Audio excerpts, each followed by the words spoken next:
Get to the part where you fucked up. So I had Jessica Lange in there. Yeah. And he didn't catch it. The person that actually puts the stuff like in the computer didn't catch it. Poor Jessica Didn't Poor catch Samantha Lang's mother caught it. And the other thing And was, the police chief caught it. Was Jessica Lange hot? I don't like the actress. Yeah. I think she's older. Yeah, I think she's like in the 50s. Googling her. I fucked up many times.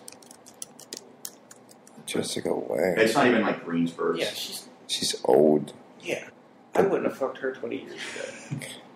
I wouldn't say that. 20 years ago, she was 43 years old. Well, let's see what she looked like then before you make a decision. I mean... Dianne Lane. Is that her ma or something? Dianne Lane. There she is. In black and white, dude. So what? Yeah, but I'm just saying. If you're fucking her, you're not fucking the photo. Fuck her in sepia. Fucking... Come on now. She's good looking. All right then. That's all I wanted to hear. Wonder how old she was there. 1970s. 40 years ago.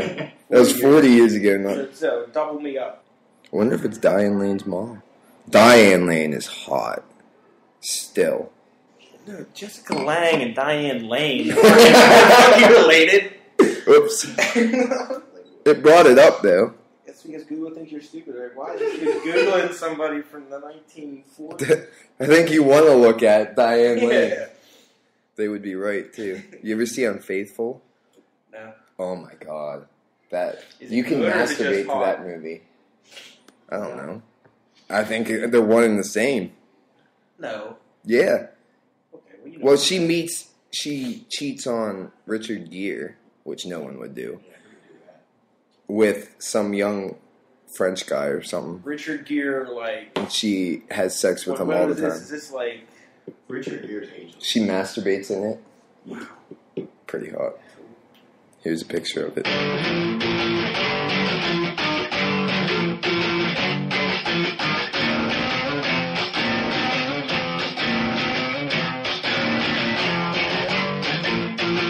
Welcome to True Misconceptions. John Riggs here with Joe Crowley, as always. Ayo. Let's talk about the biggest entertainment news, maybe ever. Maybe ever. Maybe ever. Disney's acquisition of Lucasfilms and Star Wars. That's a crazy statement, man. What? I disagree with that. Biggest entertainment news ever. Why? Because, fuck, I don't know. I don't think it's the biggest news ever. But, alright, let's talk about it. Maybe you're right. Who knows? I'm wrong a lot. I know. What do you want to talk about? Fine, fuck it. Let's talk about the fucking Star Wars. It's awesome. I'm excited for it. How do you feel about it? It's alright.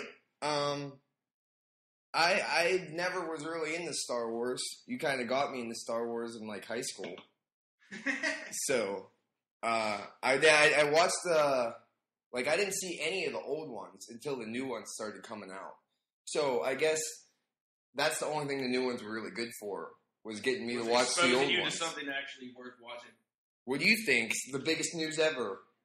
I am excited about it. I can't believe he sold his rights to his masterpiece. Masterpiece. Well, he said it was time to move on. It was time for other filmmakers to take the reins of his. Well, he acts like that's all he's done his whole life. What else has he done? Didn't he do it Red Tails? Yeah, Red Tail. Red Tail is the best movie I've ever seen. Yeah.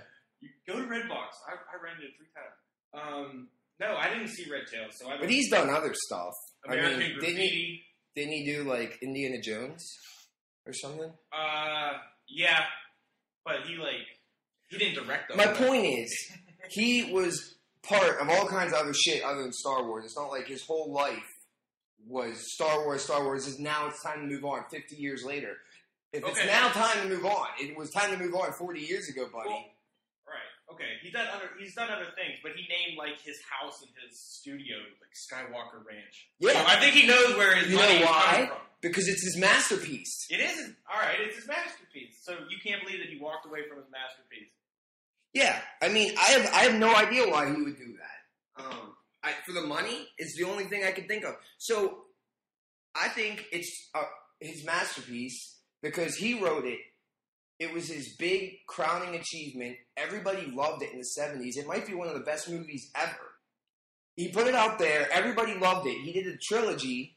Right. They waited how many years? They waited 20-some years, 25 years before they did the next one. And they were huge again. So, I mean, it's not just the movies either. It's like this whole idea that he had before as somebody else. And well, I guess it's his idea. Yeah, but it's ripped off. No, I won't say ripped off, but it's definitely heavily influenced by like old Flash Gordon serials, science fiction novels from the 70s. You know what I mean? Yeah, but he put it all together and made this universe. He produced it. Yeah, he wrote a lot of it, right? Did he write it? He wrote it. So he wrote this whole huge thing, put it on film. Well, I don't even know why he did it the way he did it, but he did it the way he did it. There's just those 3 episodes. Yeah. Thought those were the best, and then left it alone. Thought this was. He didn't leave it. He never left it alone. I guess that's one of your points, but he came up with the idea, and it was like writing a great novel, like that everyone liked and related to. And the big thing about it was it's sci-fi, and before that, a lot of people weren't into it. I mean, people watched The Twilight Zone, right? But this made it very mainstream, right? It made it okay to like this stuff. So why would you give up that idea and the rights to that idea, other than money? I don't know. Maybe he thought that he wasn't doing it justice. I mean, everybody's been complaining about the prequels. Everyone's excited that he's not involved now. Fuck you! It's my fucking idea. Right. So fuck yourself. All right. I'm keeping the idea, but I guess that's one of my points. You say masterpiece. Why is he getting rid of his masterpiece? In your opinion, as somebody who is a creative person in some capacity, if you make something, is it yours forever? Like, is it your creation, or once you put it out there, is it like the greater culture's? Is it ours as people who take it in? I've come about this opinion several times, and I couldn't be more polarized on it. I think that it's his idea. And it was fuck you. I don't care what you think about. Right, and I feel like it's art. You know, right. That's my opinion. He imagined it. It was his contribution to the world. You know, it's like that's what he'll be remembered for. And I think people too often think it's theirs. Like, I understand it's a part of your childhood. You molded a certain part of your life around it. You thought it was great. You spent all your time thinking about it, and I understand how you could think that. But as the creator, I think it's always that person's, and that's what makes it your masterpiece. That's what makes it you. It's more godlike than it is like you're adding something to the culture. We should be grateful for him for letting us glimpse into his brilliance. Is that what you're trying to say? Yeah. Like, thank you, sir, for showing us this. Okay. All right, whatever. Well, let's look at the films themselves. How many are there supposed to be total when it's all said and done? Do you know? I guess, yeah, I looked it up. So apparently there's 12 of them. Okay. We already have 6. Right. So there's supposed to be 6 more. Right. And so from what I've heard, why you write 12 of them when you only, I guess it was always his dream to make them all? I don't believe it. Because why would he write it then? I don't believe that he had them all written. Are these, yeah, okay. I would buy that. I don't believe when he, maybe, that's like saying me, I have an idea for 15 novels. Yeah, I have an idea. The main character's name's Bill, and he works at, you know what I mean? Yeah. Okay, I have I believe that way more than he wrote 12 novels in 1968, and all of a sudden, now they're finally getting around to making them. I mean, right. And if he did write them back then, wouldn't you would want to be in control of it? I mean, if you've been, adding on to it every 5 years, this is a good idea, I'll write this down.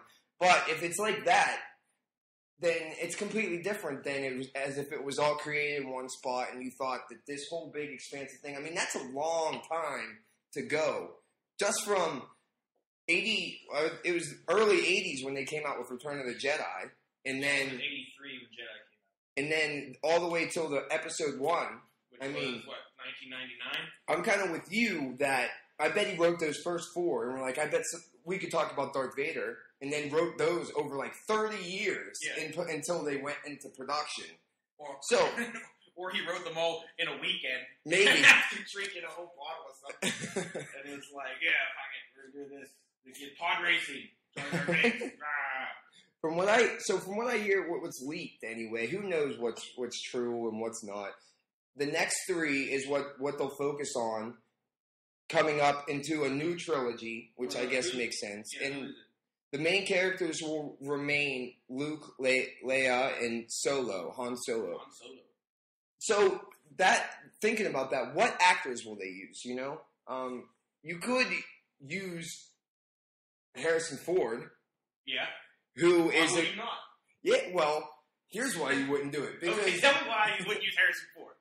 Well, he's probably worth casting because he was an A-list celebrity and actor forever. Fugitive, yeah. Man. Indiana Jones. That's right. Han fucking Solo, yeah, you know? Yeah, exactly. That's what made him. But he was... So the next one right now, after it was bought by Disney, of course they put out a release date right away, 2015. Yep, throw it out there. Get us excited. Don't leave me hanging, man. The years between Return of the Jedi and this 2015, which he wasn't in any of the other ones. The prequels, because right. He's a pirate. In real time will be 32 years between the two. Okay. In real world. Like, Earth right now. Okay. So, in 2015, he will be 73 years old. Damn. When was the last time you saw a movie with Harrison Ford in it? He's in Hollywood Homicide with Josh Hartnett, wasn't it? That was Tommy Lee Jones. No, it wasn't. Yeah, it was. We'll look that up later. Either way. He was... He was in Cowboys and Aliens. Yeah, he was in Cowboys and Aliens. James fucking Bond. Yeah. So, that movie's he's in shit, but he's fucking 75. Alright, so what? So add that. So, okay. So you don't want to watch a movie about a 75-year-old guy. I'll concede Han Solo is Harrison Ford. Okay. I'm not even going to fight with you on that. Alright, thank you. But, add to that, if they cast Ford, that means they have to cast Hamill as Skywalker and Fisher as Leia. Right. You can't just change one out. If you change one out, you have to change them all out. Okay. Alright. That's one issue. Hamill will be 64, and Carrie Fisher is raggedy as hell. She is fucked up. Last time I saw her was on... I watched the Roast of Roseanne. Did you watch that? Yeah. She is a messed up chick, man. How many drug problems has she been through in the past? All the drug problems you could have. I don't even think she was hot to begin with. And maybe that's just me. Because she was Princess Leia, not because... Yeah, well, even... They made her lose all kind of weight for, like, the second and third movies.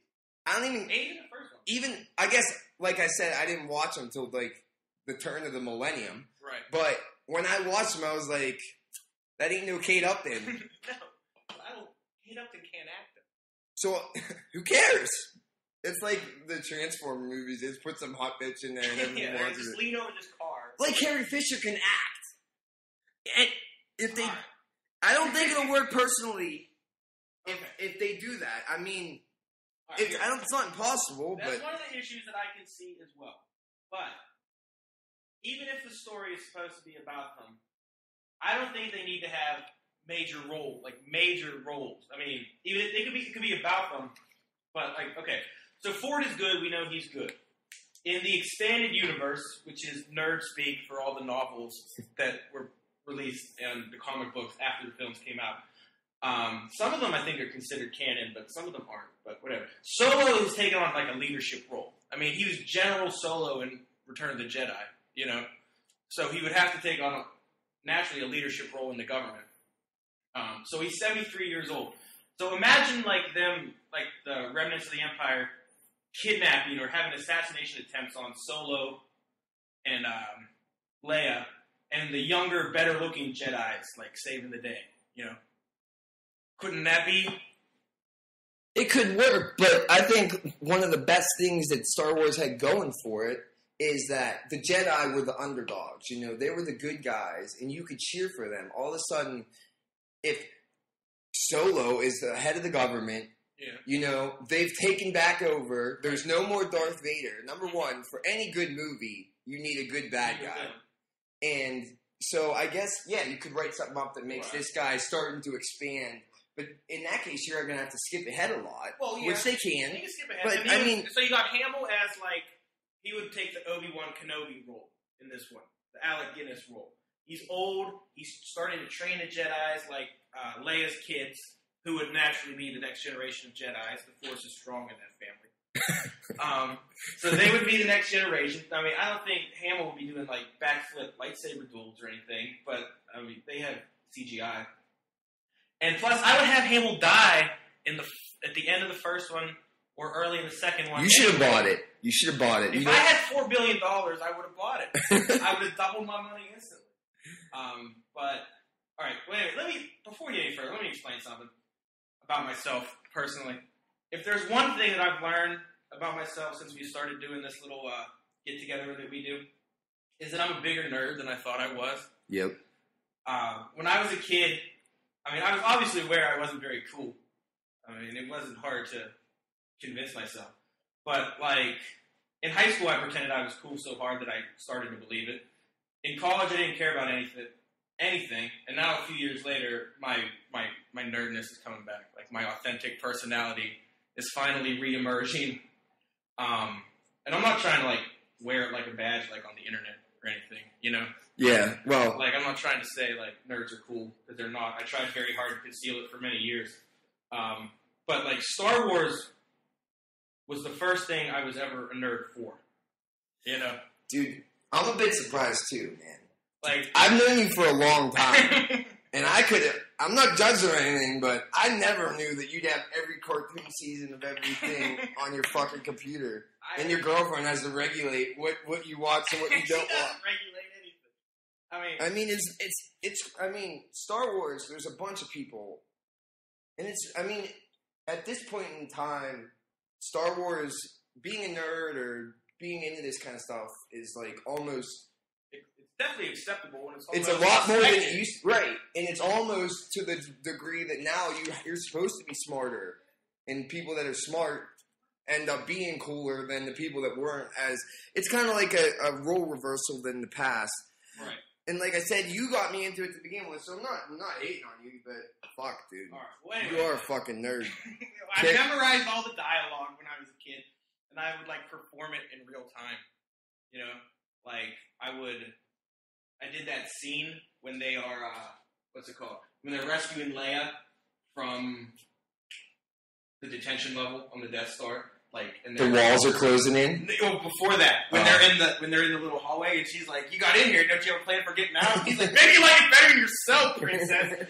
When, like, the stormtroopers blocked them. Like, that was in my hallway, like... Playing? Yeah, you know. But anyway, like... So I got the magazines. I had the encyclopedia. I read the first extended universe novels, and that's where I think the excitement comes from. Is because like I feel Lucas made up those prequels. Like he just made them up like over a summer. You know, he just hung out and was like, "All right, we'll do it. We'll do it with Darth Vader. Yeah, you know, like we'll just do it this way." So they actually came out in print. What? Like these old yeah. I never knew that. Like, wow. So here, I mean, just a brief synopsis. It's sort of like what I was saying, is that Luke is starting to train the new Jedi to rebuild the Jedi Order. Have you read episode 6 or 7? I mean, no. Okay. But this is what they should use, though. Okay. All right. Is the Timothy Zahn novel where we're at right now? The Heir to the Empire, the Admiral Thrawn trilogy. So. It's supposed to be 5 years after Return of the Jedi, but you could easily fast forward to 30 years. And Thrawn is like, he's the head of the fleet. He has whatever the remnants are of the Imperial fleet, and he's going like guerrilla style, you know, the way that the rebels did it. You know? Yeah. So they're going after the leaders, who would be Solo, Leia, and Luke. So the bad guy is now little. Yeah.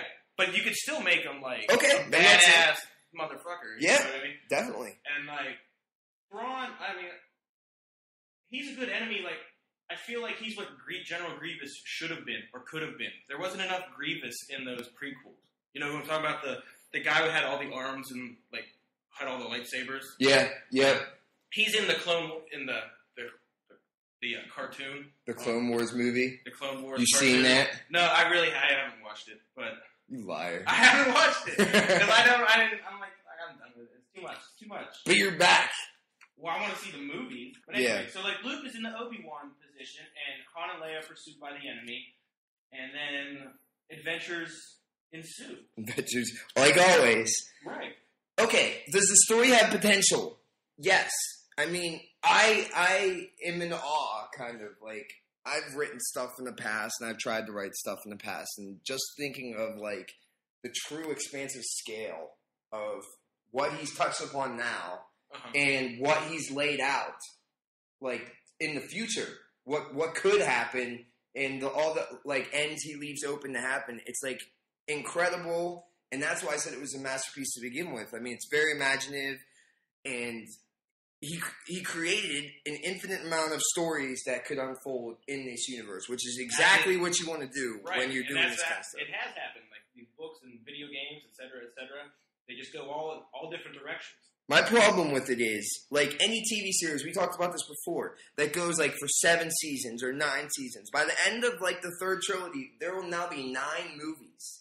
Right. Like all of a sudden the number of, because not all of them are going to be good. It just doesn't work that way. Anything that you put out 9 times, you're going to have a couple duds and they're not going to be as good. And then all of a sudden maybe like Live Free or Die Hard comes out and you're like, fuck yeah. All right, well, maybe they put out their duds already. Maybe the prequels were the duds, and now we're getting ready to ramp back up. Maybe, like I said, it has potential. Could it be a great movie? Yeah, it could. I don't like I said, I don't think if Hamill and Fisher are there in any role, like even like a major supporting role, could they? I don't think they could put together 3 great movies. But okay, I don't want to belabor this too much. But say they're in there just for the first 1.5, because if they're going to plan on making 3 more after it, they're not going to be around for that, you know? So just have them passing it on very as a quickly. changeover. Yeah, very quickly, because that would be like very sudden. I think it would be too much. But then all of a sudden, everybody that everyone had fell in love with is now gone. So now you have nothing to hold on to. So that's the problem with it. Like the first trilogy was you had everybody that you loved. And you have that whole audience that loved it in the 70s that came back and watched it again. Yeah. Now, to see Obi-Wan Kenobi. Obi-Wan was the only one that was still in it. Darth Vader, I mean, like, you knew it was him. But, like, I'm saying, and you knew that what it was going to turn into. Yeah, that's why you're like, what's going to happen? Right. And I think that's why they have to do it this way. Because we've seen it's going to have to stand on its own. And it's going to, after all those people are gone and the transition's been made, this movie's going to have to stand on its own. Can they do that? Yes, they can do it. I'm sick of the Skywalker arc, the fall of Anakin and the redemption of Anakin, you know? Yeah, but that's what makes me scared about it, because it's like, okay, in the 70s, yeah, they didn't have the technology, you know? Yeah. So, like, maybe if they do it in the modern times, then it will be better, you know, like the CGI will be better, all the computer graphics will be better, and it will look great, and everything will be great. But they did it not too long ago. I mean, obviously technology is ever evolving, but early in the 2000s, they were doing it, you know? I mean, it's not like the technology has changed like... Right. But like, the difference between the 70s and 2000s, yeah, but what makes you think they're not going to be bad this time? I understand. Just okay. Optimism? All right. I mean, right. I don't know. I think I'm optimistic with Disney getting it, because look what they've done with the Marvel thing. You know, they've turned the Avengers into $1 billion thing. They put the right people involved. They got Whedon, right? He loves comic books, so now he gets to make a comic book movie. Makes the best comic book movie ever. Makes $1 billion, right? I mean, they took an animatronic ride with pirates, a fucking ride where you sit there that you take the little kids on. And they turn it into $1 billion franchise. With that doesn't mean the movies are good, though. Like that first pirate movie's good. It was pretty good, but the next 2 weren't. I mean, it's funny, like the Avengers. I hated the Avengers. I couldn't believe. I just saw it recently, and I cannot believe how much hullabaloo went into that fucking movie. Too much goddamn hullabaloo. It was a comedy in my eyes. I thought it was supposed to be funny. Star Wars had funny parts. It's a bunch of stupid one-liners, and fine. That's what Star Wars had. Right, and that's what I'm to be a lot thinner. I mean, I guess that's my point. Maybe I just don't like those kind of movies, and you shouldn't take my opinion seriously because I don't really like those. I mean, like, I'd rather... You go see movies, you spend money on movies. I mean, everybody's opinion is valid. I will go watch. If Star Wars comes out, I will go see it. In the theater. Or when it comes out on HBO. THX. Maybe, yeah, I'll probably go, yeah. But if the first one isn't good, it's gonna be, I won't go to the second one. I might watch it later on down the road. Alright, I understand. Alright. So, whatever. But, alright, so if they do get new actors, say they do go the route that you think they should go, and they get new actors, who would you pick? Well, I'm not going to pick anyone, but obviously the internet is ablaze with all these new rumors and stuff. The internet hasn't been this excited since. Ryan Gosling has been put out as the new Han Solo. I get a little Ryan Gosling in my pants. No. There's only one Han Solo, and he shot first. That's so fucking nerdy. Whatever. Alright. So, you think it was... is there any part of you that think that it could be successful? I think they're going to make their $4 billion back, for sure. So, alright, financially it was... I think financially it was a good decision. But, do I think that they're going to put out... I don't think artistically, in Lucas's point, that I wouldn't trust my masterpiece in someone else's hands. It doesn't... shit on that masterpiece, though, with those prequels. Yes, but... Give it to someone who cares. Yeah, but you're insinuating he doesn't care. Somebody who has that drive. Maybe. If you have $4 billion in the bank, you don't really give You know me, man. I'm negative. I'm like, well, good. I am negative until proven wrong. So. Well, that's usually me too, but I'm optimistic because. You're a fucking nerd. No, maybe. Yep, that's the only reason. All you just think that for some reason because, and you're probably right, there's a million people out there like you that were influenced by this that would do anything for that to be their project and give their whole heart and soul into it. And maybe that is what they need, and maybe it will work. But I wouldn't get your hopes up too much, man. That's all I'm saying. All right, I'll tempt my hopes. That's the right word. I don't even know. Let's awkwardly move on to the Pittsburgh Steelers. Before we do that, we got a guest with us this week. Yeah. Another guest. Sean Myers is here with us. Hello. How are you? I'm doing well, and I'd like to say I don't have any contributions really on Star Wars, but I do like Spaceballs. So that's Rick Moranis! That was a Rick Moranis masterpiece there. That was a good movie, yeah. What's your favorite part of Spaceballs? There's a lot of good ones. Pizza the Hut! Pizza the Hut's good. I like when the combination to the universe or whatever. 1, 2, 3, 4. Yeah, and I actually have that on my luggage too. So. It's kind of an idiot has on his luggage. Yeah. That's amazing. That's the same combination I have on my luggage. That's my contribution for the Star Wars. I like it when he's like, "What's better, Carter Sanders? Chicken?" And they go to ludicrous speed and they slam on the brakes. He goes flying. Or when the black guys are combing the desert with the pig, and they're Afro pig. Yeah, they're like, "We ain't found shit." That's what I like. If they would make 12 of those movies, then I think you'd be sitting on a gold mine. If they could have, they would have, I'm sure. All right, but anyway, so Sean's here. You're here to talk the NBA with us later, but if you have anything that you I'll want try to to make some small contributions to all aspects of the show going forward. From here on out, thank you. All right, awesome game, awesome win against the Giants. What do you think? Great fucking game, man. Before we talk about it, that game, it sort of just ended, didn't it?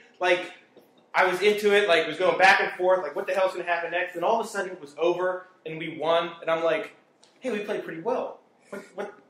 Yeah. But it didn't seem like it during the game, did it? There was so much shit that happened during that game that it was impossible to think straight. But it was, I agree. I think we mentioned it during the Bengals game. It was all of a sudden we're kneeling the ball, and we won. We held the ball. We didn't even give them a chance. We didn't, put our defense back on the field.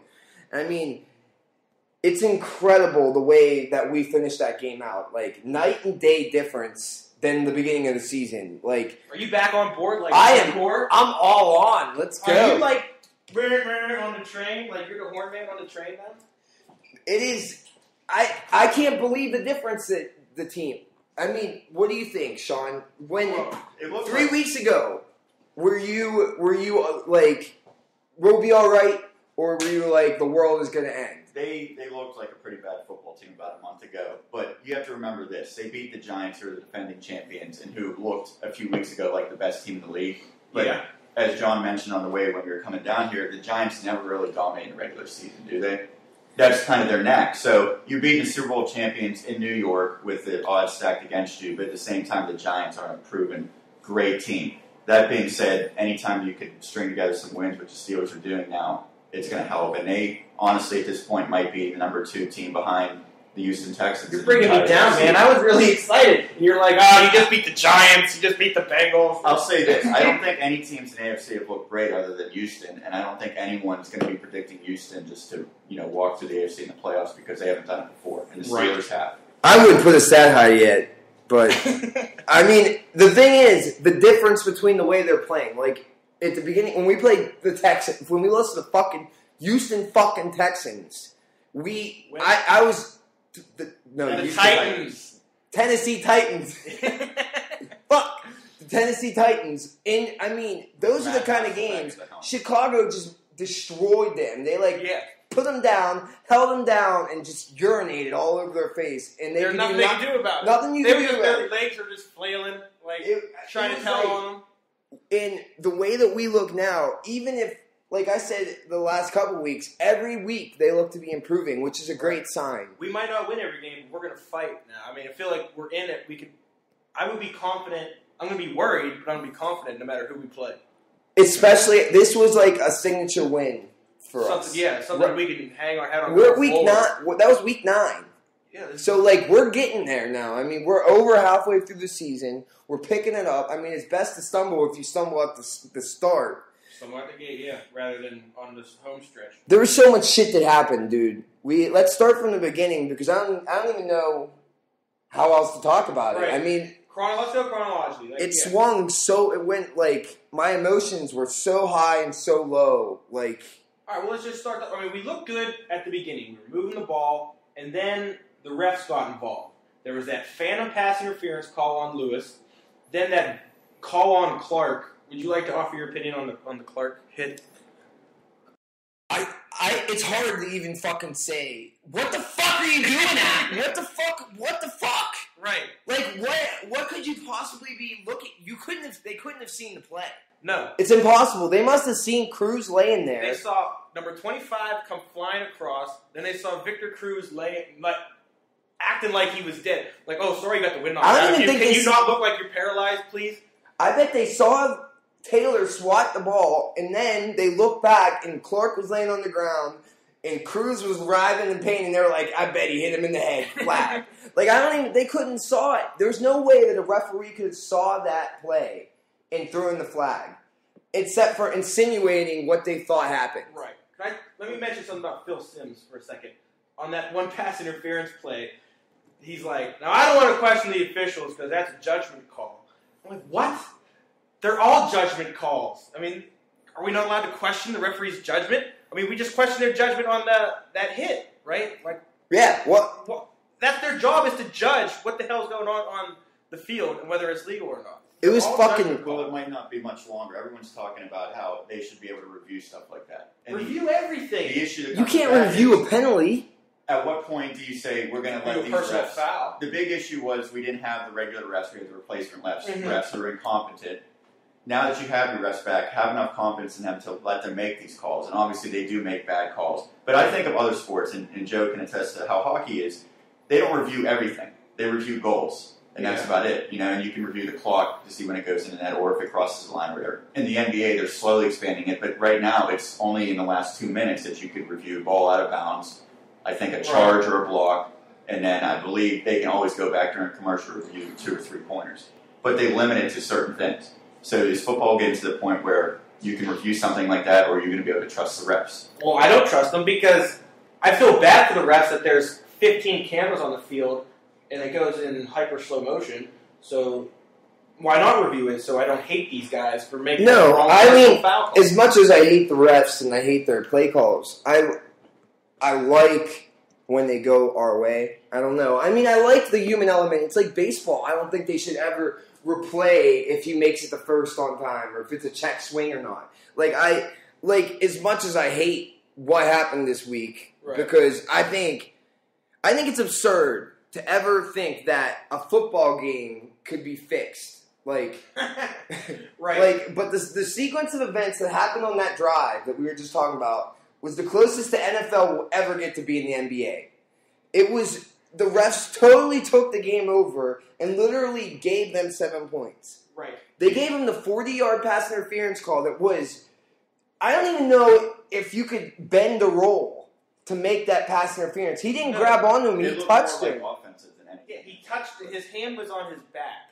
But you can do that if you're playing the ball. Right, well. Do you blame Goodell for any of this? Because I think the way that he changed the rules, the refs feel like they have to, not necessarily the pass interference, but the blow to the head or whatever they wanted to call it. I think they always call things if there's any question just to be safe. And you get stupid penalties like this. Well, they said that with the fumble. They said they changed the way they officiate. They told the officials to let it go because you can always change it later. But the Steelers would have, of course, had to have challenged that had it not been scoring play and things of that. No, all turnovers are reviewed now. Right. But even, I have a million fucking things to say about that, but even before that, they did a 40-yard pass interference call, then they're in, so all of a sudden they're in the red zone, and then we stop them. The defense comes up big, stops them, and on that, then they call that Clark penalty. So it's first. So now it's first and goal on the 1 yard line. Then all of a sudden they run it. They don't get in the end zone. He wasn't even close. I mean, he was close. I don't want to say he wasn't close, but he wasn't in the end zone. Every view that they gave, he wasn't in the end zone, and none of those cameras are right on the goal line either. I don't understand why they're not on the goal line. I have no idea either, but they're not, and there's no way that I thought that there was enough evidence, and I've seen them do that 100 times, overrule that, and give it to him. And I'm not saying they wouldn't have scored. Because they're on the 1 half-inch line, running it in again. But they fumble a snap. But when they started, we'll get to it with the next play, but when they start reviewing it and not overturning it, that's what started to make me think, like, what the fuck is going on here? Right. And you waste 5 minutes and get nothing out of it, too. So. Right. Okay, let's go to the next one. The fumble. Yeah, then the fumble. The call, that it was wrong, and I don't care. I mean, there's nothing they can say. Again, Phil Simms, for 10 minutes, he's talking about how he believes that isn't a fumble, or that's definitely an incomplete pass, Blocking the back. Yeah. And then, 10 minutes later, plays later, a series later, he's like, let's look at that. After halftime. Let's look at that fumble one more time. No one's even talking about it anymore. And he's like, I think they got it right after I looked at it, and somebody called me and told me to tell you that it was right. I feel like the NFL was looking on Twitter and was like, "Fuck, everybody thinks." I bet they we are that assholes. Kind of shit. Phil, you got to say we got it right, man. That was a disgrace. There's no way in the world that was a fumble. I don't care what way. He didn't even touch the ball. He hit Ben's forearm as it was going forward. He didn't even touch the ball. Right. So how could it be a fumble? It went 10 yards. I didn't even get mad about it, like you said, because they've told the refs not to call. They just say call it a fumble, we'll review it and call it back. So I didn't get mad about it. So that Hockley thing doesn't happen again. Yeah, I was like, so then it's fine. Ben didn't care either. Ben was like, all right. Well, right away, he went over him. He was like, I was throwing it. No one ran after no one even cared. No. Because they knew it was going to come back. I knew it was going to come back. I was watching the game with my family. And, all of a sudden, it's so hard for me not to swear and stuff watching these games. It's nice to be back in Pittsburgh where I'm watching it with the friendlies. Right. It's I'm not on your side. Yeah. But it was I wasn't even paying attention, just talking. There was the thought never even crossed my mind that they would come back. And then they say confirm, which means that the video evidence confirmed it. It wasn't just as called. Right. It was confirmed. And it's what the fuck are you kidding me? Everyone was shocked. The Giants were shocked. Everyone they were like, ooh, he raises the ball whoa, I got a touchdown. I couldn't believe it. Right. I swear to God. Check out that referee was drunk. I swear to God. Look at the replay on NFL Network. I've been drunk a lot of times in my life. And I know what someone looks like when they're drunk. That guy was fucking drunk. We've never accused an official of I swear to God, everybody go back and I'm sure it's on the highlights because the calls were so awful. That guy was fucking drunk. And you know who that guy was? That was the official from the Super Bowl 40, the Seahawks game, who publicly came out and said that he felt retribution and was sorry for the calls he made against Seattle, like that offensive pass interference and the touchdown call. I guess do that. And he should never be able to ref another game, a Steeler game, just so this doesn't happen. So people aren't like their makeup calls from that was so long ago. That was 7 years ago. What a jerk! It's fucking it's fucking pathetic. Fucking pathetic. All right. And Joe thinks. I purposely ignored your Phil Simms shit because everyone's well aware how I feel about fucking Phil Simms. Right, thanks. And I'll say it before, and I'll say it again. I don't even care what the fuck he said because I know it's fucking retarded. He should never be allowed to do a Giants game. No, ever. he should not. Never, He never, was on never. the field in the first day. They bring him Yeah. out, and then he's like clapping, he's waving the towel. Like, Yeah, I won the fucking Super Bowl. Whoa. You fucking suck, asshole. And, like, who do you want to... You know he wants to win. He played for the Giants his whole career. It's like the same with Aikman. Aikman's better than Sims. But Aikman should never be able to do a fucking Cowboys game. Oh, look at... Romo's so good. Romo just threw 5 fucking interceptions, Aikman. What are you watching? all right, Fuck Phil Sims. Fuck you, Phil Sims. back to the game. Back to the game. I'm sorry. I got some points out in the second half. It felt good. I mean, just getting something back after that whole debacle with the refs. So that felt good. And then we came out, we got the ball back. And then the defense showed up in the second half, man. The defense was... Yeah, I think... Let's go back for a second to that right before halftime. All right. They got... After that fumble, we kind of are... They obviously had the momentum. Fucking Phil Sims. After they had the momentum, and the defense showed up, and it started to become something that was happening on a regular basis. Although we didn't see it, I didn't notice until the end. But right then, after they got that 7 from that Aaron ref given drive, and then they got the 7 from the fumble return, and all of a sudden it's 14-7. Right. And it's like all our hopes and dreams were crushed. Yeah, I was ready to turn it off. Yeah. I was like, I'm not going to sit through another half hour. We're getting hosed. And so then, like, they got the ball, and then they throw it deep again, and they got another pass interference call for another 40 yards. On Lewis again. Lewis had 87 yards of pass he had interference. 3 penalties. 2 of them were on him for 100 yards. It was like Lewis had more. He had like 20 or 10 less yards than their whole team, like in penalties. Yeah. So they went down, and thank God they got 2 penalty calls against them. They got those 2 false starts, and those were the only penalties they had the whole time. They had those 2 false starts, and they brought him back far enough that Tynes missed that field goal. He came up short. I thought it was in. So did I. I thought they were going to call it in anyway. Yeah, it went in. Yeah, fucking no. Then we didn't see that. So it was a long field goal. We got the ball back, but we only had 30 seconds. I went pissed. I'm like, all right, 14-7. But we got the ball back. He fired one down, I think, to Cautry. And then he hit Miller across the middle. We didn't have any timeouts there was left. 5 seconds left. We kind of wasted a timeout. Or we didn't waste a timeout. We wasted a few seconds before that timeout. We wasted like 5 seconds before they took a timeout. But then they went out there. We were close enough. Like, they went all the way down the field that it was a decision. But Gotta get points. Right decision. Especially because no, we're going to get the ball back. Right. So we got the 3 points, and all of a sudden it was 14-10. And all of a sudden, the Giants knew there was a whole second half to go. They were only winning by 14. Or they were only winning by 4 after all that shit happened. They go their way. All their points. They're only up by 4. Right. So it gave them a second thought about this game isn't over yet, and it gave the Steelers life. We get the ball back, we're only down 4. Right. So I think that drive at the end of the half, even if it was just a 30-second couple throws, I think that was a big play in the game. Right. I agree.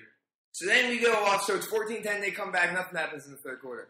Which is what the Steelers needed, I think. Their defense clamped down, and they're different from a lot of teams like the Saints or the Packers, where they can still give up 2 or 3 touchdowns in the second half, but score 4 or 5 and win. The Steelers don't do that. The Steelers, if they're going to come back, have to play defense first. And even though their offense is capable of scoring, they're not a team that gets in the shootouts. Right now, I might agree with you, but up until this game, I remember saying to my cousin, we were watching the game together, I was like, our offense needs to win this game. Our defense cannot win games for us anymore, and that's how it felt. Like, this whole season. You're right saying this might be a turning point for this season, as they did clamp down against a good offense and one of the better quarterbacks. Eli! And he looked awful in the second half, and I'm going to say it's more the Steelers' defense than just his failure, But we got pressure on him. The pass defense they played and the pressure, like you said, was ridiculous, and that's the best Steelers defense looked, especially with Paul Malo being out. I can't imagine him playing a better. This happened like earlier in the game, but just because we're talking about the defense, Eli, when I got that interception, that like nasty interception. When my dad wasn't home yet, he was like out driving around and got their car fixed. Yeah, so he comes back, and I didn't even think to mention it. And the announcers were like, and the Steelers had that one interception. My dad's like, who got an interception? And I was like folklore. Yeah, I was like, Taylor. He's like, huh? Like he didn't believe it. Riddle me that. Like, But yeah, the defense was good. Let's talk about. We'll get back to the defense. Let's talk about Wallace. Mike Wallace. He dropped one that I wanted to kill. It was, and it was early. It was like the first throw to him, and he dropped it. Well, yeah, because I remember they were like. They haven't got Wallace hasn't been involved. I'm like, you haven't even targeted him yet. Well, Brown got hurt. Okay. Yeah, so Wallace had to step up. Mild ankle sprain. He'll be back. No. He'll miss a week. He's playing. Maybe. I hope so. I don't know. Well, that's not good. Sidney Crosby missed 6 weeks with a high ankle sprain. It's not a high ankle sprain. Oh, it's not? It's just a regular ankle. Oh, then that's a lot better. Either way, we've talked about Brown. He's explosive. He's a great receiver. We both commended Colbert for his signing of him when he couldn't tie down Wallace. He put the money in Brown, and I think it was a good decision. I still, like I said before, I still think we need to tie up Wallace. But for the time being, I'm glad we got Brown. Right. I think with him out, Cottrey filled in nicely, but you could tell it was different. We weren't throwing those bubble screens. We weren't. Sanders played really well too, but as long as Wallace, Cottrey, and Sanders are healthy, I think we'll be all right. Like, even if Brown doesn't come back for a week or two, I think we can make it. If we Brown can't win the doesn't Super come Bowl against Kansas City, we might be okay. But But so I think we'll be all right. I think we need him back to win the Super Bowl or go to the Super Bowl, but we'll be all right until he gets back. Without Brown, I think the defense really made a decision I hope they made a decision to key on Wallace. Which makes sense that they would do. They say, Brown's out, take away Wallace, and make Sanders and Cottrey beat us. And like you said, he dropped that one. Right, and I was like, here we go. And then we were driving at the end of the third quarter, and it turns to the fourth quarter, we're down by 10 points. I'm like, shit. Mm-hmm. It's like, they want this game to go against us. Was it too much for us to overcome? Like, I legitimately thought that. In it was either the first or the second play of the fourth quarter. It was 3rd and 7, and they throw it to Wallace like a slant across the middle. Right. And I remember, just get the fucking first down, because they throw it 4 yards. It was a 7-yard. Right. Cut it out. Get there. Get that. And he fucking took off like he had a jetpack on. Yeah. 3 guys had an angle on him. Yeah. And he just ran by them all. How fucking fast is he? That was incredible. He was so fast. I was telling Sean earlier, you knew he was fast because he didn't look like he was fast. He looked like he was just running and nobody could catch him, Yeah, and I think they try to use that a lot. I mean, we don't throw deep anymore. I don't even want to get into it. I think we should do a lot more slants and curls to use double moves off them in the future, If you do a lot of slants, a lot of curls, one game you curl and go, and maybe we can get it, and maybe they will do that in the future. He's doing. He's playing this long game. The thing about Wallace is he's fast enough he could just run. He doesn't even need to, do double moves. And if they start using him in that capacity again, maybe he gets some confidence from a game like this. He looked awful against Cincinnati. He did. That's a game that literally could ruin a season if the player's fragile mentally. But he bounced back, obviously, by necessity, it looked like, with Brown going down. And that touchdown, usually, you hear guys that run 4.4 or 4.3. Yeah. But you don't really see them outrunning everyone else, Right. I mean, everybody in the NFL other than Mike Vick, who I really can't stand, but he shows athleticism all the time. That was one of the most athletic plays I've seen as far as just using your speed being that much faster than anyone else on the field. He blew everyone away. It was like, all of a sudden, I was like, holy shit. Right. That's Mike Wallace again. Like, I feel like I haven't had that moment. Like, he had that one long catch in the Titans game. The Houston Titans. No, in the Titans game, he had that 80-yard bomb. Uh-huh. And that was like, it didn't even feel like him, though, for some reason. It was like he caught it and ran, This time, he just outran everyone, and it showed how explosive he could be. And I mean, some stat about how many touchdowns he's had over 50 yards. It's a pretty ridiculous number in his career. Even like when he first came around, it was like his average yards per catch was just ridiculous. AJ Green, great receiver. I think he's one of the best in the league. He was on Twitter. He's like, that was the fastest man in the league right there. Like that. I mean, when someone that good, it was like, wow, right? Like, because AJ Green's an awesome player, and he was just like, wow. And imagine how I felt, a little white kid, like, holy shit, man. Someone's like, hand him a pound of weed and say, go! Cops are coming. I don't know anything about it. So Wallace had a good game. Sanders had a good game. He had a touchdown. Nice catch. He filled in well. Let's talk about that return. It was a good return. It was a good return. Yeah, like Sean said. I mean, I wasn't even mad about it. Like, I was like, you pussy. Like, it's not me out there, This is, like, Rainey got hurt, Brown got hurt. Those are their first two punt returners. Uh-huh. So now Sanders comes in, who was good. 2 years ago, it went between Brown and Sanders back and forth. Right. And they were both good. Ben, I guess, to announce. But he should be in shape. Yeah, like, he should be able to run faster than. Like, he got down there. I don't even think the punter even did anything. Like, he just, like, fell. He collapsed. And it was like, I didn't even care. I was like, we're on the 10-yard line. I thought we were inside the 10. And I was like, it's cool. We got Ben, Yeah, we got Ben. Our running game is kicking ass. Didn't work out, though. All of a sudden, it was, like, you thought there wouldn't be a problem. I didn't think there would be a problem. I didn't think there would be a problem because we were moving the ball and we got it down there. And then we're down 3 points. We have the opportunity to tie it. So it was 4th and 1. The first thing I said was go for it. We're down. What yard line? Was this like the 3? Is that yeah. Okay. It's 4th and 1. We're at the 3-yard line. I'm like, go for it.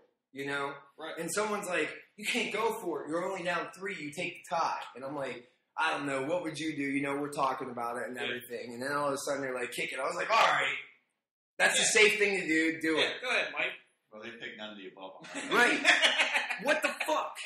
What did you say to the TV? What a horrible fucking call. If that works, though. No, it can't work. It's on a fake field goal can work on the 30-yard line. It can't work on the 3-yard line. It's like an extra point. Especially with the running game doing so well. If you're going to go for it, go for it. If you're not, if it's less than 4 yards, you should never fake something like that. Just line up and try running ahead. And especially when it's 1 yard. Because you're having your kicker trying to run and beat guys as opposed to a 250-pound running back. And even then, though, it's like it's on the 2-yard line. It's an extra point. Like, no one's even going to try to block it. You're either going to make it or you're going to fake it. Yeah. And a lot of times, like, on extra points, they just go back in zone. Just in case. Just in case, because they're going to make the extra point. They'd rather not even try. Right. So, like, what do you, like, if you're on the 30-yard line and it's 4th and 4 and it might not be makeable or something, and you want to catch them off guard. Yeah, but that was just, oh my God, what a awful Well, call. they were talking about how that it was an okay call. It showed that Tomlin had confidence in his defense. Our boy said it. It made no sense when he said it. Right. No, that's stupid as shit. You have Redmond, who had we'll get to him, but he had a great game. Going for it and, failing, he says, okay, you have confidence in the defense. But they didn't go for it. They did a trick play. That doesn't show confidence in the defense. That doesn't really prove it. Doesn't show confidence in anyone. It doesn't show confidence in the offensive line. Doesn't show confidence in the running back that over 100 yards at that point. Didn't show confidence in anybody. Mike just trying to be different. It was a horrible call. I'm not defending him. He admitted it himself. I mean, and that's all there is to say. We won, so people aren't making as much a big deal about it, and it was great to see us overcome it, because then what happened? Then they got the ball. Thanks to their defense once again. I think. The Giants got the ball, 3 and out, and we got the ball back and drove it down the field and ran it down their throat. That was ball game. Well, it wasn't ball game yet. Eli got the ball back with 2.5 minutes and 4 minutes. Oh yeah, 4 Eli minutes got left. Right. And then we took it back, and they never saw the ball again. Right. Like, let me. So Eli got the ball back. Were you nervous? No. You weren't nervous when Eli got the ball? No. Were you nervous, Sean? I thought that he would, at the very least, drive them into striking distance of a touchdown. Maybe not pound it in, but get within, the 25-yard line or so. Close enough to loft it in there. Yeah. Like a real play, not a Hail Mary. I mean, Eli got the ball back with 4 minutes to go with 3 timeouts. He had a bad game. Like, he finished with 125 yards passing and 10 completions. I mean, that's a horrible game for a 2-time Super Bowl MVP. Yeah, he scored 1 point. I had a negative. I mean, I've seen him have shitty games, throw 3 interceptions, then come back at the end of the game and just all of a sudden he's fucking God and wins the game. He won 2 Super Bowls like that were lost in the biggest of stages. And like you said, maybe it's because he didn't have enough pressure on him. They were 6-2, whatever. But like teams practice that situation every week. 4-minute offense, 4-minute offense. Like we get the ball, keep it, and win it. And like so, they practice that the whole time. In the fourth quarter, and it felt for the first time like we were getting pressure. Maybe we had started getting in the third at the end of the half because they obviously did a good job, but. It felt like we were getting pressure. I felt like Woodley hadn't done anything. And he had like as many tackles as the punter for the Giants. And he came up huge on that play to go 3 and out after we had scored. He'd sacked him after like they held the shit out of Harrison and no call. Yeah. And then they was sacked. Was that Woodley or was that Timmons? It was Woodley that made that sack. Timmons, I think, had a sack at one point. I believe at the end, when you're talking about stuffing Eli with about 4 minutes left, they almost actually forced a fumble. I think Harrison failed to scoop it up, but they did. Oh yeah. It led to a punt, but they basically, you could almost say, forced a turnover there because the Giants went nowhere and they got to it. Harrison thought he was going to pick it up and run like it's Arizona. Let me give you the fourth quarter stats real quick because they're shocking. Seriously, I couldn't believe it when I saw it. The Steelers, as you know, had a great half. Wallace scoring on the first or second play of that fourth quarter, so obviously their stats are going to be good. They came back down 10 in the fourth quarter. What are the stats? They had 3 drives, touchdown, missed field goal, touchdown, 147 yards of offense. And that doesn't even count the return by Sanders. Okay. Giants, negative 9 yards of offense in the fourth quarter and 3 and outs in the fourth quarter. That's a huge game by the defense. Like, it was the best fourth quarter offense coming into the game against what had to be one of the worst fourth quarter defenses. And they really stepped it up. And what confidence that has to give them. Like, it shows the defense is capable of stopping anybody. They just stopped the Super Bowl champs. Even if, like, they're not at their peak or whatever. Still, they stopped the Super Bowl champs from in the fourth quarter when they had a chance to go up again after they had come back. And I really think the difference is Will Allen. He had those 2 pass interference calls, which were at least one of them was suspect. I think the second one was more than the first. But I think that he makes a huge difference in the secondary. Ike Taylor was constantly on Victor Cruz, like I said that they should, like they did on AJ Green. Those guys back there that he can go up there and play. Suckbag Mundy is out, and that's my point. I think Suckbag Mundy has to be on the sideline.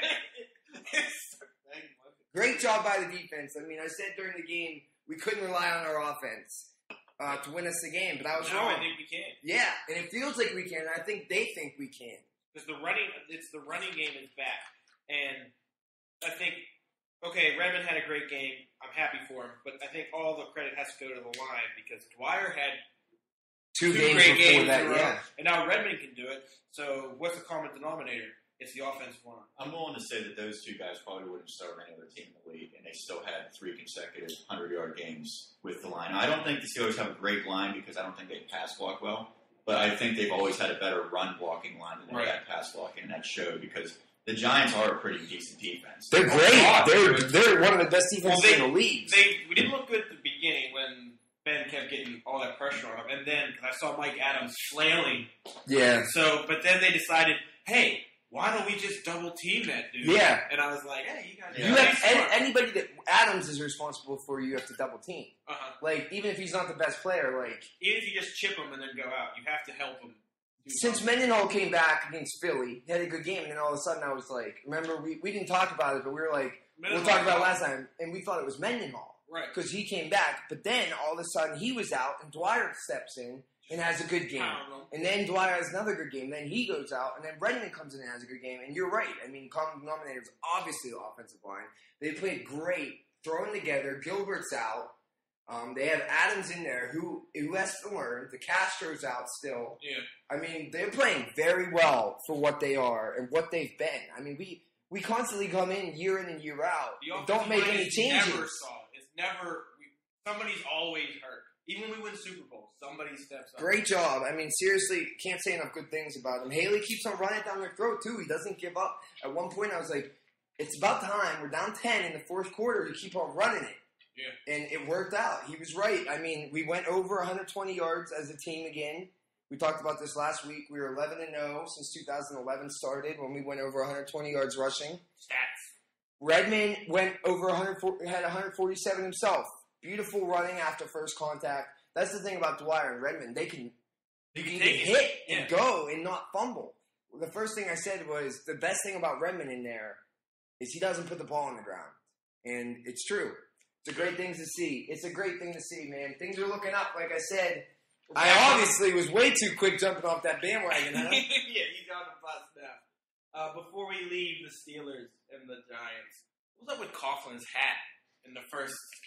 With that and the New Jersey hat. I thought the same thing. I checked Facebook and you'd said something about it. I was like, that's my man. I'm like, that's like one of those hats that you make at like the Penn Hills sports clothing store. Yeah. You know what I mean? That you make for your bowling league. Like, Jesus Christ.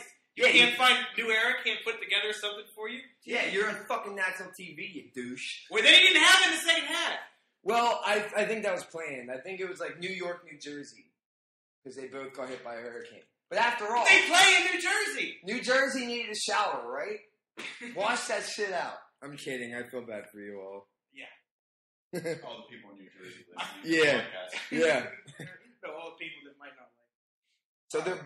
So, who we got next week? The Chiefs, Monday night. Chiefs on Monday night. Oh, shit. It's going to create all kinds of fucking traffic for me. I would hate. I live right... It takes you 5 minutes to get here. Not when there's a Steeler game on Monday night. So it'll take you 8. All right. Get over it. You're wrong. Fuck you. The Chiefs are 1-7. Perfect game to lose. Yes. We can't. I'm very confident. We should be confident. But we should be overconfident. We'll find out how good the Steelers' defense is and if they're back for real in this game. With Matt Castle. Or no, not even Matt Castle. Brady Quinn got a concussion. Castle's back. Castle, the fans are booing any quarterback that gets injured. Back. But honestly, they do have some playmakers on offense, but they haven't put it together at all this year. They have name a playmaker on Jamal Charles. Dwayne Bowe. They're all right. Their defense is supposed to be good, but then it shit the bed. I mean, they're not good. They're 1-7. So we need to keep it rolling. We're stringing together wins. A good team dominates the Chiefs. We don't. We play down to our competition every time. We've mentioned they've lost how many times to the Raiders or the Chiefs when those teams were awful. Right. And that's usually a collapse of their defense late in the game. And you see, the way they play against the Giants, they should, be able to hold the Chiefs down. 7 or less. Just go forward. If their defense plays well for the Chiefs. 7 points or less, I would say. 7 points or less, hopefully. All right, good. So we're all feeling good about it. Chiefs are in trouble. Let's talk about the NBA. That's why we brought you here. I'm excited about this. Are you excited about the resident expert? The resident expert on the NBA. Can't find anyone else to give a shit about this fucking thing. Nah, and I'm winging it too.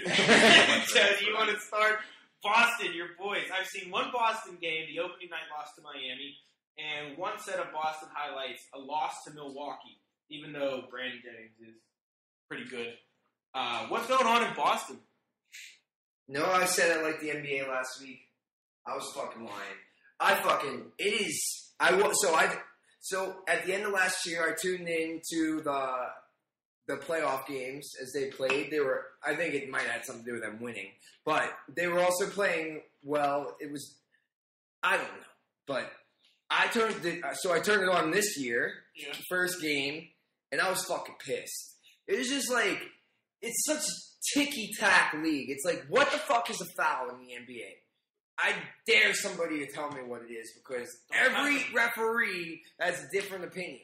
And, yeah, but there's several. I saw the one play, Garnett ran down next to him, and the guy went Chalmers dropped his head back, and they're like, foul, go back the other way. And, then I feel like they don't even care, because it's just one possession in basketball, so, it doesn't really matter. And they have all kinds of fouls, and it's called strictly on tradition or reputation, which it isn't the same in hockey. So Sidney Crosby or Evgeny Malkin is going to get more phone or penalty calls if they get hooked, the same as LeBron James. But they never even show it. I'm like, what the fuck is that foul? They call it foul. Show it to me. Show it to me. Show it to me. And then they show him the fucking shooting the free throw. Steve Kerr's just wow. Yeah, they never tell you what it is. I'm like, what the fuck? I don't even know what happened. And you just want me to believe you that ref that was gambling on the game 2 weeks ago is calling the correct things. I mean, I think that the NBA I liked it because it was just the background of the NHL. I always had hockey, and then the NBA came on, I don't give a shit about it, I'll watch it, it's not a big deal. It's just such a pussy sport. They all run their fucking mouth all fucking game, and they don't tell me those hockey players don't run their fucking mouth. And then you have to fight somebody. You always are responsible for what you say in football and hockey, because when you run your mouth, you have to go out there and you have to get hit, and you have to fight for what you would say. In basketball, they run their mouth, and they're like, oh, well, my game shows that you're wrong. Well, fuck that. I want to beat your fucking face in. You would rather resort to violence. Yes, I guess. Than a pick and roll. Well, or a crossover dribble. Well, I feel like they always run their mouth, and that's just it's just the culture of the sport. Which is whatever. I mean, it drives me crazy because, every little thing is called. You can't even get near somebody without them calling a foul. If you breathe on LeBron James, they call a foul.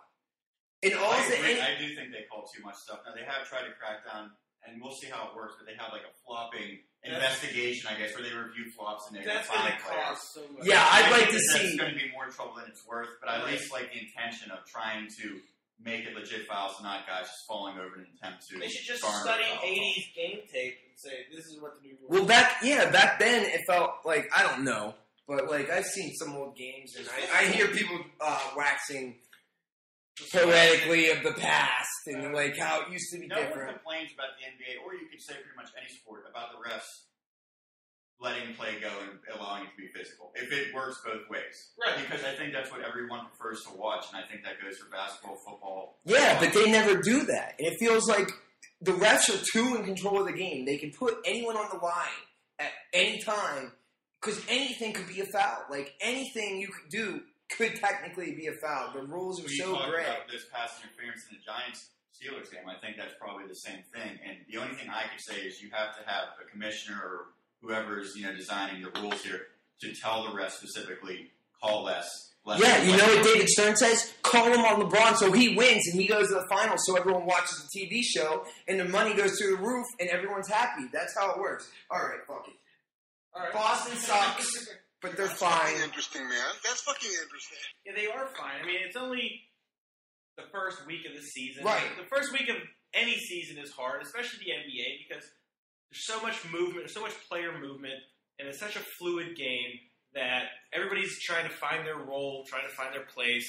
Yeah, they lost to the Heat in the Bucks, like you said before, beating a shitty Washington team by 3. They play Washington again this week. It was a home and home. Like you said, it's early. They have a veteran team with Pierce and Garnett, right? And Rondo is getting there as well. He's getting up. He's not getting old, but he's been around. Yeah. And then they, like I said last week, that they got all those new players, so it should be expected. And I mean, all fans always want everything to be perfect. Want to win every game. Right. So it is what it is. We'll see as they go on. It's a long season. All right. Let's talk Thunder. This is why you're here. At the time, I don't know what their record is, but they're like 1-2 or 1-3 or something. Yeah, they lost a close one to San Antonio. Right, the opening no one. shame in that. No, not opening on the road. Why not? Opening on the road, San Antonio. Why is San Antonio good? Why are they good? That's the question. That's a good question. All I can say is they are good. They have Tony Parker. Last year. I still would not ever pick them to go to the finals because I don't think that they Ginobili, have what does it he takes start? to get done. Ginobili. He gets hurt more than just about anyone else in the NBA. He's old. He came off the bench forever. Does he still? No, I don't. He starts. I want to say they're starting Danny Green, and I could be wrong about that. That's the thing about the I bet he They still don't- comes off the bench. They start some obscure guys. You know, they brought in Boris Diaw that basically, I think Charlotte just gave him away, and Boris Diaw's their starting center now. You know, Starting center? he is listed as their starting center. No one has a center anymore. He got fat after he left the Suns. That's what I was going to ask. Is he fat now? He trimmed I down know a he little was bit. fat last He year. was. I don't awful think San shape last year. Antonio wants any fat guys. Hey, they fucking got him. They're going to run his ass until he... Yeah, they're a weird team, but they did beat Oklahoma City. But you want to focus on Oklahoma I want to City. focus on Oklahoma They City. made probably the biggest news in the NBA over the past 2 or 3 weeks, at least since the Dwight Howard trade, in that they moved a superstar. They moved a superstar? Yeah, I wouldn't call him. I think he's proven. I wouldn't that call so him a superstar a week ago, but I would now. He showed up in Houston. Oh, God. Opening game, he had 37 points. The next game, he had 45 points. Really? Yeah, it's looking like they should have just gave that extra $5 million. Yeah. What the fuck are you thinking? They were thinking for the future. Is there a salary cap in basketball? The Luxury salary tax. cap is The very salary cap. interesting. Yeah, it's basically changing, and the reason why that they made this trade, one reason, is because I believe in 2014 there's all new set of rules as far as what the luxury tax is, and it's going to be very excessive.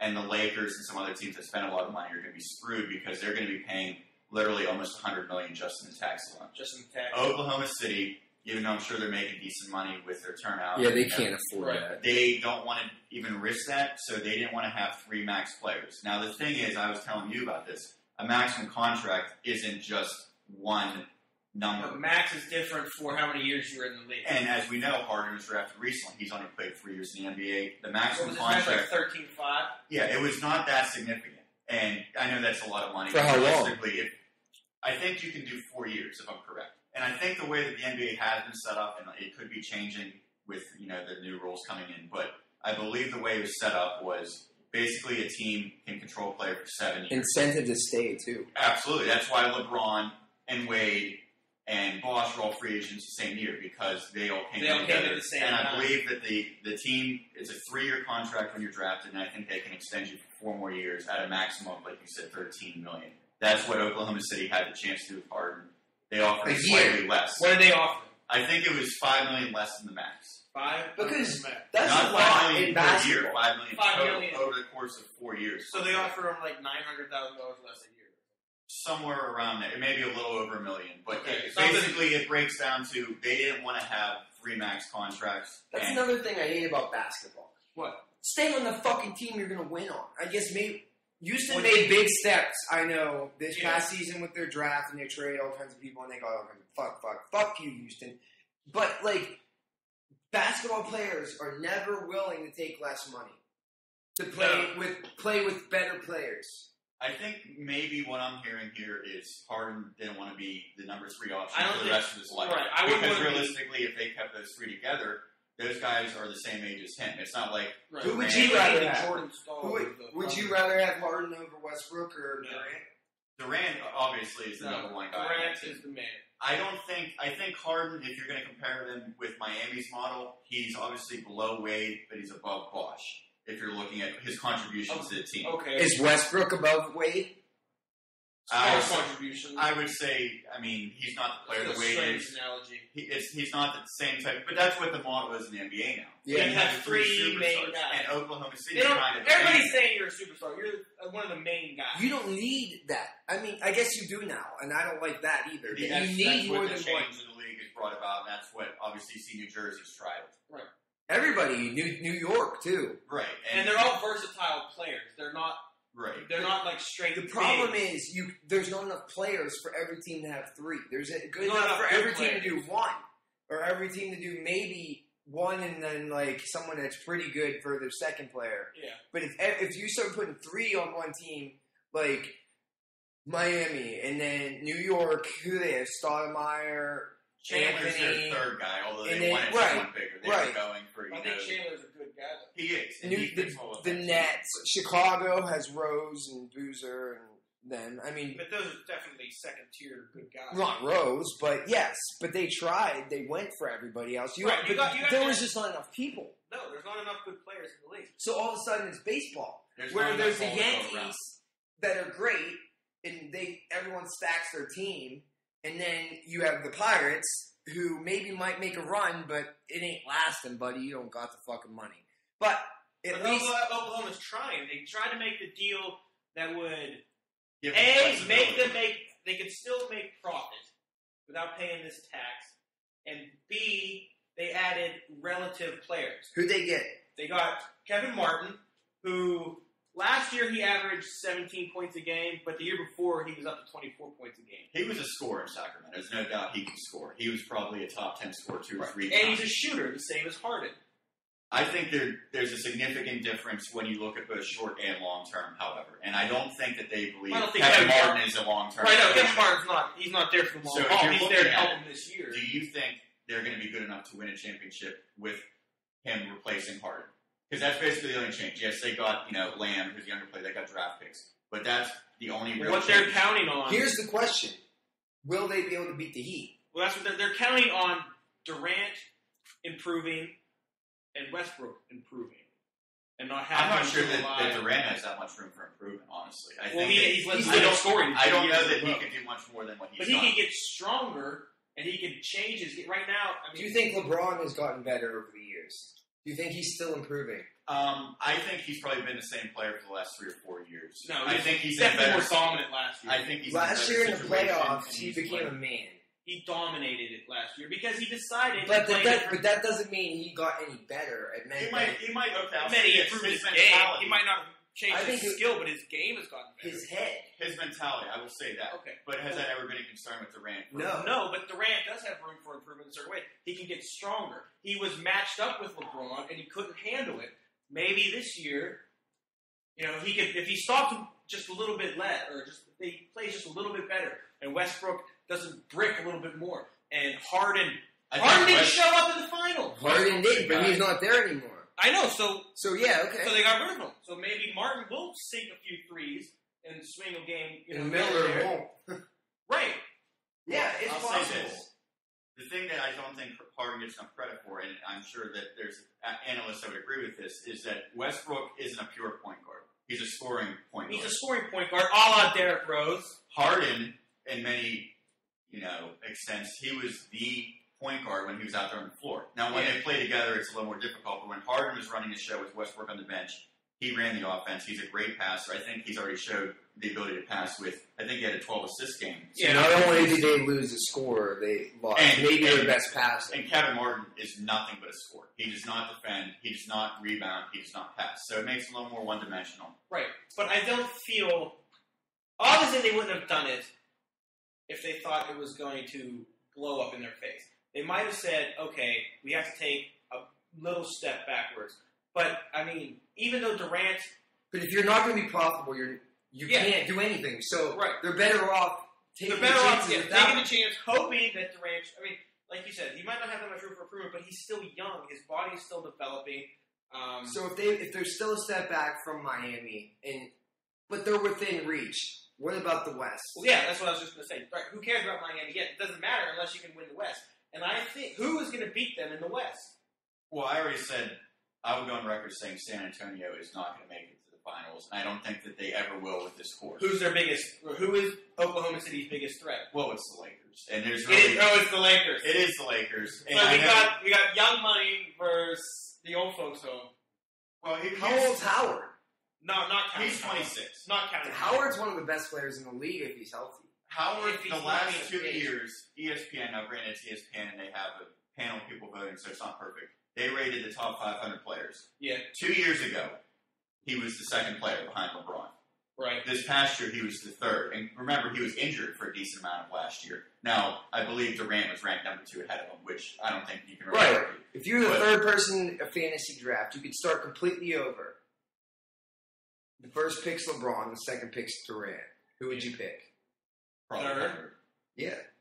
Howard. And Because he's a big, they don't have him anymore. There are none of him anymore. Howard, when paired with a guy that can score from the perimeter, which he has in LA, could be borderline unstoppable. Does he have that in LA? Are you going to say Kobe is not? It's Kobe. Kobe is lethal. I love Kobe. You know I'm a huge Kobe fan. He is lethal when he's on the floor. He's also a baby when he's He'll not. be on the floor in the playoffs, and when they get to the playoffs, which they He was will, on the floor in the playoffs last year. and they didn't have Dwight Howard. They were physically overmatched, and They're Who going to be did they lose physically to? overmatched again. Who did they lose to? they lost to Oklahoma City. Okay. Now, when you talk about Dwight Well, Howard, that's Who's why feeding- Oklahoma City's good, but Harden showed up in that series Who's big going to time. feed Howard? Who's feeding him? who's going to throw in the ball? I mean, Pau Gasol is going to be passing on the high post. What's wrong with Nash? Gasol's old. Nash is old. Nash is what I'm Kobe's worried about. old. As What's a wrong Lakers with fan, Nash? I'm worried about Nash. Now, they're implementing a new offense, and it's something Nash. Mike has Brown's never an done. idiot. Mike Brown is very limited offensively, and I think he wanted to put something in place, and he brought in, some coaches to run this. I think Eddie Jordan from Washington is actually implementing this. So he some hired. semblance. So of- he has an offensive coordinator. They're installing a new offense where basically, Might as well When pick they up have Gilbert the best Arenas. player, maybe ever, and that's what the argument is. maybe do you ever, need- why would you change the offense? A lot of people have said this Princeton type offense is for less talented teams. Yeah, Right, it's obviously. Yeah. Even Why I would knew Princeton that. run it? So that's why I know that. That's why you say, is Nash going to struggle? And I think the ultimate answer is they don't need him to be what Steve Nash has been in the past. They need him to Why knock would down open threes and to put the ball in the right person's why would hand. they get He him? doesn't have to spoon feed Dwight Howard. He doesn't have to spoon feed Kobe. He just has to make sure the right person has the ball at the right time. They have to win, or otherwise Kobe's going to bitch. Yep, Then Howard's going to bitch. and the fans are going to bitch. You And that's know why who's they gonna got win? Nash. Well, the media's already. Who's going to win in a bitch pissing match between Kobe and Dwight Howard? Kobe's not letting off the reins for anything. That's Kobe. If I had to pick, if I'm Boss or whatever his name is, I'd take Howard's side all day long. He's your new player. Well, I can tell you that's That's not like gonna Peyton happen. Manning. Whether Yes, or it not will. that's the right thing, it's not Why gonna wouldn't happen. it? They Because- the guy in Indianapolis let go of Peyton Manning. So what? Peyton Manning might be the best quarterback ever. But when you have Andrew Luck coming up, you have to pick that new guy. And if they don't, then that's just wrong. There's no. I feel like LA is kind of like the Red Sox in the degree that it's a show. It's not just what's on the court; it's everything about the Lakers. Well, the media It's circus like- is ridiculous. You it's saw like- that after they lost 2 games, they were the lead. Are they going to scoring fire? pitcher. Are they going to fire Mike Brown They're after 2 games? Now, I watched the game last night, and they dominated an awful team. Now, granted, it's the Pistons. But here's the thing. The Lakers, no one here is going to question their talent and the ability to get to the finals based on their talent, I would assume. No. If you didn't give me a hard time about the Celtics, you can't give him a hard time about the Lakers because it's the same thing. They have a bunch of new players putting them together. You have to give them some time to get together. Oklahoma City has a losing record too. Right. But I'm So just saying. it's not like I'm saying that I'm picking Oklahoma City in the West because I think Oklahoma City's going to win the West too. I don't think that the Lakers have. But I think the Lakers will be in the And if finals. the only way the Lakers do It's if it's David not gonna Stern be- lets them win. It's not going to be because Howard takes him there. It's going to be because Kobe takes him there. I disagree. Kobe's not going to let him do it. Well, He's not going to. here's the way that it could all work, and this is Shaq What and the Kobe formula went should be. 3 championships. Dwight Howard is dominant at times offensively, but he doesn't do it with grace. He doesn't do it with good footwork. He's just athletically better than anyone else. Okay? Stronger and quicker. He's also a very bad foul shooter, Right. which means Have they're Shaq. going to be hesitant to put the ball in his hands late in the game. Howard is the best player defensively in the NBA. Can he still dominate on defense and have Kobe dominate the ball at the end on offense and make everyone happy? Another thing about Howard is he's hurt. I mean, he came back early, which is good he's because subpar defensively. yeah, because he's hurt. But if he came back in December, he would be a month behind everyone else. If he works through it and doesn't get re-injure his knee, and he's back to where he needs to be by Christmas, then all of a sudden the Lakers are a lot better than you think I'm they not are. I saying think they're you're gonna suck. underestimating how good Howard really I think is. I might be overplaying it here. I'm not trying to say that they suck, that they're not going to make the playoffs. I think they are going to make the playoffs. I think they're going to be Oklahoma City's biggest threat. But what I'm saying is that I don't think there's any way. I just don't think they're going to beat. I don't think they're going to beat Oklahoma City. Well, I could talk about that comparison all day, but if you just go right on paper, it's very simple. You just break down the 5-on-5, and we'll see what happens. All right. So you said Howard's the best defender. Is LeBron the best player in the league? Overall. Yeah, he is. I don't think it's really... Dominant? There's still weaknesses in his Head game. and shoulders over the next best player in the league? Yes. That he would... The consensus would easily be in his favor, yes. Does he have... I said this last week, that LeBron's about to go on a run, and he's going to end up being the best basketball player ever. Is that... Well, am I overstating? I think the media has already determined that Jordan's going to be the best ever, and unless LeBron wins 5 in a row. There ain't no way he's winning 5. I don't think that he will. And Durant's too good. There's enough talk already about the fact that Miami may not keep everyone together for the next 5 years. I wouldn't. That's not. They don't need to. These guys. LeBron's that much better. They didn't sign. It's not like how the NHL used to be, or some other sports where you're signing guys to 7 to 10 year deals. I think these guys signed 5-year deals. Yeah. Okay. This is season 3. Who are they going to move? Bosh. Who's to No, say that I can get rid of Wade.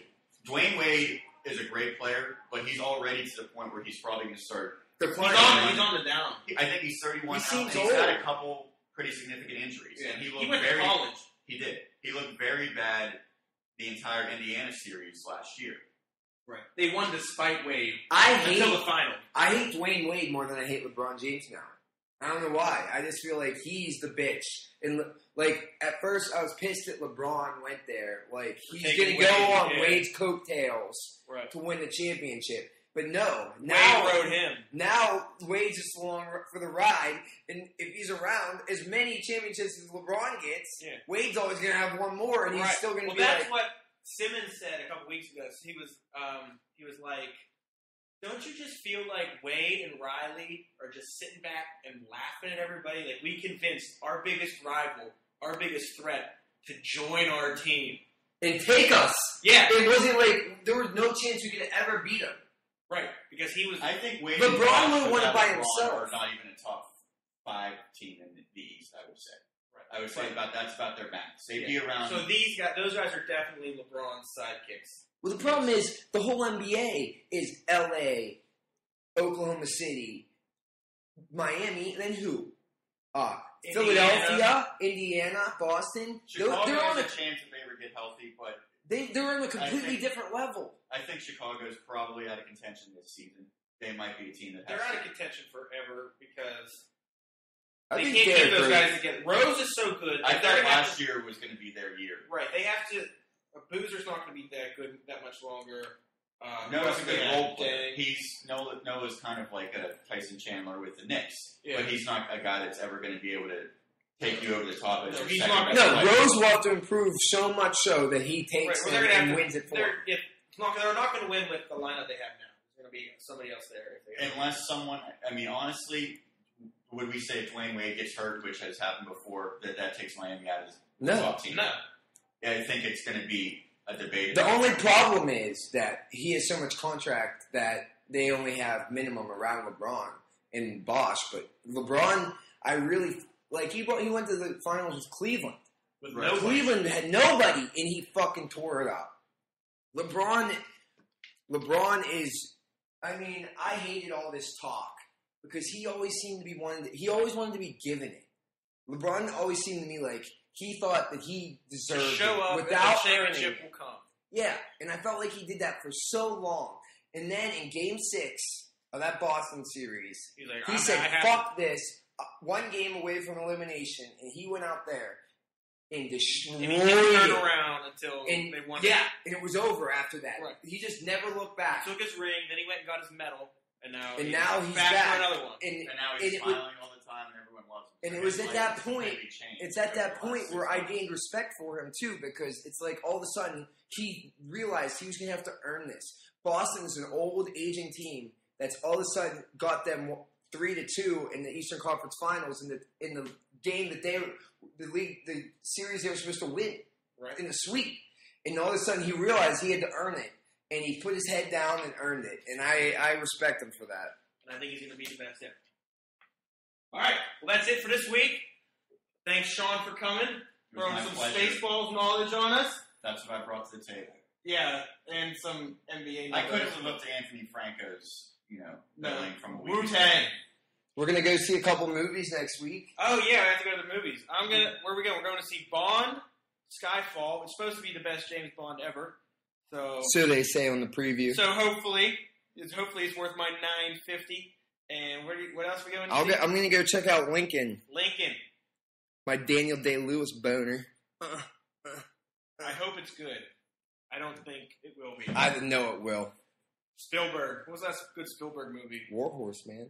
Did you see War Horse? No, I didn't even know it was a Spielberg movie. I tried to watch it, but I turned away. All kinds of shit was going on at the same time. All right. Well, we'll figure it out next week. Hope you come back and join